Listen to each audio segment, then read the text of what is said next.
Todos los países del mundo en estos momentos están reformando la educación pública. Existen dos razones para ello. La primera es económica. La gente está intentando resolver cómo podemos educar a nuestros niños para que ocupen su lugar en la economía del siglo XXI. ¿Cómo hacemos eso? Si ni siquiera podemos anticipar cómo será la economía al final de la próxima semana, como esta reciente crisis lo está demostrando. ¿Cómo hacemos eso? La segunda razón es cultural.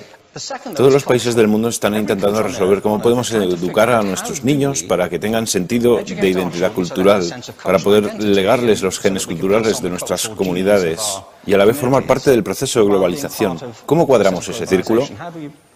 El problema es que están intentando enfrentarse al futuro, a base de hacer lo mismo que en el pasado. Y en el proceso están alineando a millones de niños que no ven ninguna utilidad en asistir a la escuela. Cuando nosotros íbamos al colegio, nos retenían allí con la historia de que si trabajábamos mucho y sacábamos buenas notas, y luego estudiábamos un título universitario, tendríamos un trabajo. Nuestros hijos no se creen eso. Y hacen bien, por cierto. Es mejor tener una titulación que no tenerla, pero ya no es ninguna garantía. Y especialmente no lo es si el camino hacia ella marginaliza la mayoría de cosas que tú consideras importantes acerca de ti mismo. Hay gente que dice que hay que subir los estándares, que eso sería un avance. Ah, ¿sí? Sí, lo deberíamos hacer. ¿Y por qué ibas a querer rebajarlos? No me he encontrado con ningún argumento que me convenza para bajarlos. Pero subirlos, por supuesto que habría que subirlos. El problema es que el sistema educativo actual fue diseñado, concebido y estructurado para una era diferente. Fue concebido en la cultura intelectual de la Ilustración y en las circunstancias económicas de la Revolución Industrial. Antes de la mitad del siglo XIX no había sistemas educativos públicos. En realidad no. O sea, podrías estudiar con los jesuitas si tenías dinero, pero la educación pública, pagada con los impuestos, obligatoria para todo el mundo, gratuita y a la vuelta de la esquina, era una idea revolucionaria. Y mucha gente se opuso a ello. Decían, no es posible para muchos niños pobres que están en la calle beneficiarse de la educación pública.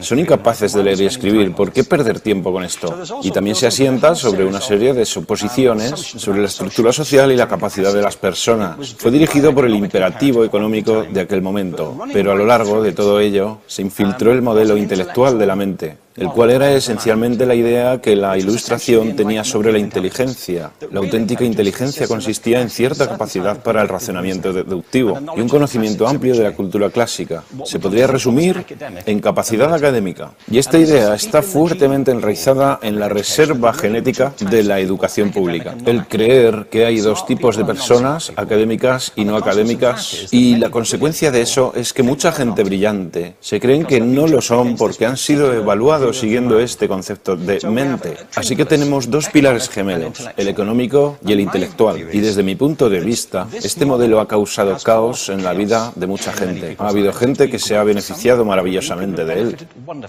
pero la mayoría de la gente no.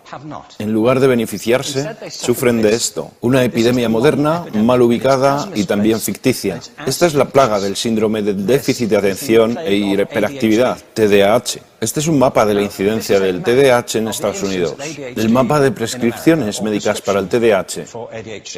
No me malinterpreten. No quiero decir que el síndrome de déficit de atención no exista. Yo no tengo la formación necesaria para ello. Sé que la amplia mayoría de psicólogos y pediatras creen que sí, pero aún es un tema a debatir. Lo que sí me consta es que no se trata de una epidemia. Estos niños están siendo medicados tan rutinariamente como a mi generación nos quitaban las amígdalas, por los mismos motivos caprichosos y por la misma razón, la moda de la medicina. Nuestros hijos están viviendo en el periodo más intensamente estimulante de la historia de la Tierra. Están siendo acosados con información y les están reclamando su atención desde todos los medios. Los ordenadores, los iPhone, las vallas publicitarias y cientos de canales de televisión. Y nosotros les penalizamos por distraerse. ¿Distraerse de qué? Cosas que son un aburrimiento. en la escuela sobre todo. Me parece a mí que no es totalmente una incidencia el hecho de que la incidencia del TDAH haya crecido paralela al incremento de los test estandarizados. A estos niños se les está dando cosas como Ritalin, Adderall, a menudo medicación bastante peligrosa, solo para hacer que se concentren y se calmen. Pero según esto, el déficit de atención aumenta al ir al este de este país. La gente empieza a perder el interés en Oklahoma. Pero el modelo que tenemos es este. Yo creo que tenemos un sistema educativo modelado del interés de la industria a su imagen y semejanza. Les daré un par de ejemplos. Las escuelas aún están organizadas como si fueran fábricas. Tienen timbres que suenan, instalaciones separadas. Están especializadas por asignaturas. Aún educamos a los niños por lotes. Les hacemos pasar por el sistema según su grupo de edad. ¿Por qué hacemos eso?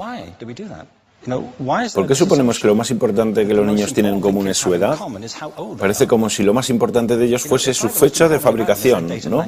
Bueno, yo conozco niños que son mucho mejores que otros niños de su edad en distintas disciplinas, o en diferentes momentos del día, o que son mejores en grupos pequeños o en grupos grandes, o que simplemente trabajan mejor solos. Si te interesa el modelo de aprendizaje, no puedes empezar con esta mentalidad de cadena de montaje. Se trata esencialmente de una conformidad. Cuando ves el incremento de los exámenes estandarizados y de los currículos estandarizados, todo se basa en la estandarización. Yo creo que tenemos que ir justamente en la dirección opuesta. Esto es lo que quiero decir cuando hablo de cambiar el paradigma. Hay un estudio estupendo que se ha hecho recientemente acerca del pensamiento divergente. El pensamiento divergente no es lo mismo que la creatividad. Yo defino la creatividad como el proceso de tener ideas originales que tengan valor. Pensamiento divergente no es sinónimo de creatividad, pero es un componente esencial de la misma. Es la capacidad de ver montones de respuestas posibles a una cuestión. Montones de maneras diferentes de interpretar una cuestión. Pensar lateralmente, como lo llamó Edward de Bono. No pensar solamente de manera lineal o convergente. Ser capaz de ver múltiples respuestas y no solo una. Así que yo diseñé un test para esto y voy a inventarme un ejemplo. A la gente se le puede preguntar cuántos usos se le ocurren para un clip. A la mayoría se les ocurren unos 10 o 15.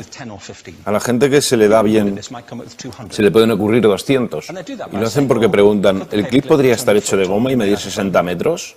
¿Tiene que ser un clip tal como lo conocemos? Bueno, pues diseñé el test y lo probé con 1.500 personas. En un libro titulado Más allá del punto de ruptura, y en el protocolo del test, si superabas una puntuación determinada, se te consideraba un genio del pensamiento divergente.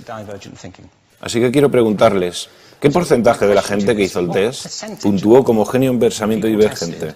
Y debo decir una cosa más acerca de ellos. Eran niños de jardín de infancia. Así que, ¿qué opináis? ¿Qué porcentaje de genios?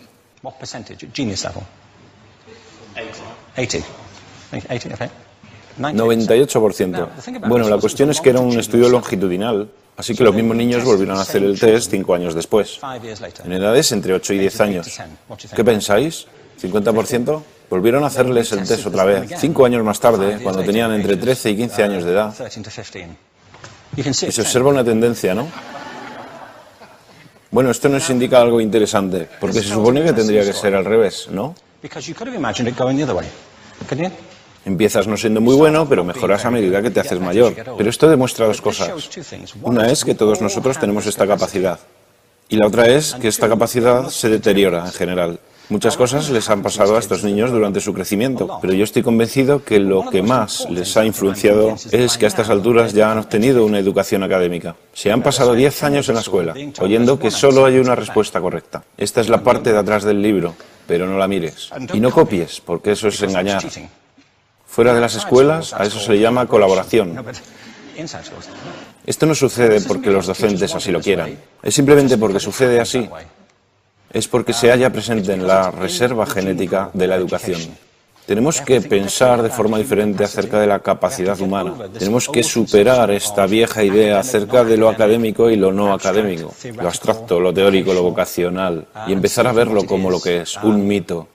En segundo lugar, tengo que reconocer que la mayor parte de las veces el buen aprendizaje se da en grupos y que la colaboración es lo que alimenta el crecimiento.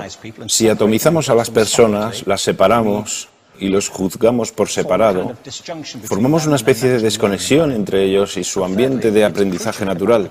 Y en tercer lugar, un asunto importante es la cultura de nuestras instituciones, los hábitos de estas instituciones y los hábitats que ocupan.